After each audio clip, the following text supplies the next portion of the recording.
आखिर मैं तुमसे प्यार क्यों करूं? तुम्हारे पास न गाड़ी है, न बंगला है, न पैसे हैं, किसी काम के लायक भी नहीं हो तुम। अरे हम तुमसे दिल से प्यार करते हैं तन्नू, और प्यार कोई जाति, मजहब, रुपया, पैसा देख कर नहीं होता है।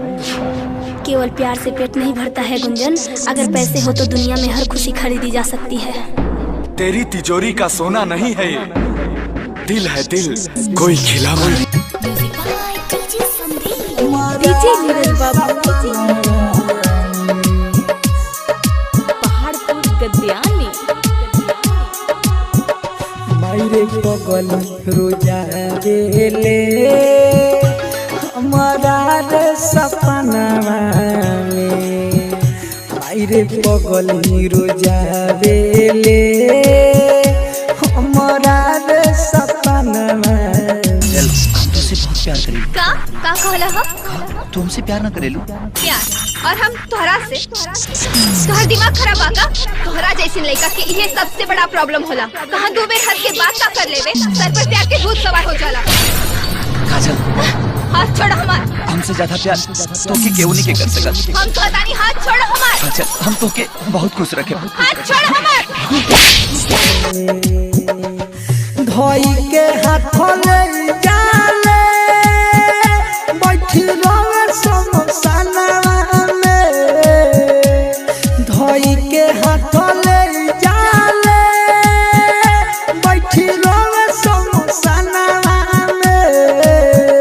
मायरे पगली रोजा ले हमारा रे सपना में, मायरे पगल बुलावे ले। म्यूजिक डायरेक्टर हमारा रे सपना में, मायरे पगल बुलावे ले। डीजे नीरज बाबू, हमारा रे गद्यानी। मानते हैं तो प्यार करने वालों को क्यों बुरा मानते हैं? जब जमाना ही पत्थर दिल है तो पत्थरों से लोग दुआ क्यों मांगते हैं? जो खून बहाया उसका गम नहीं, और जो पाया वो किसी से कम नहीं। पेन्हले कपड़ा सफेद नइले पगली के भेष, रोग लागे दिलौ करा के देख दे,